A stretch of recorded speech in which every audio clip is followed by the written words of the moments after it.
Бетіңіздегі қара дақтардан ұяласыз ба? Қара дақтар пайда болды ма? Бетіңізді күнге күйдірдіңіз ба? Әжімдер бар ма?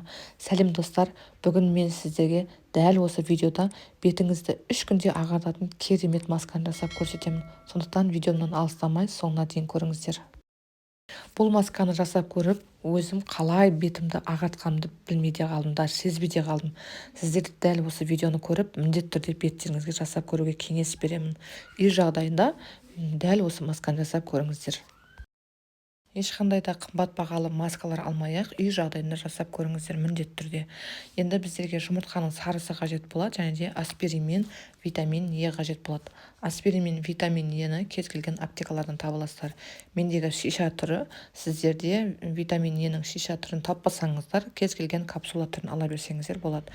Енді аспириніміздің 3 түк қажет болады, және де оны ұсақтап алып, витамин Еден 10 капля қосып, жақсылап араластырып аламыз. Міндетті түрде бетімізді жуып тазалап алыңыздар. Жуылған таза бетімізге жағып 20 минутқа қалдырамыз. Соңынан өзіңіз қолданатын кремді міндетті түрде жағып алыңыздар. Аптасына 2 рет жасап, тез нәтижесін көргіңіз келсе, міндетті түрде аптасына 2 рет жағып қолданып көріңіздер. Мен де өзімнің ағарғанымды білмей қалдым. Маскаларыңыз қалып жатса, қолыңызға да жағып алыңыздар. Өте пайдасы жақсы, тез ағару жолын көмектеседі.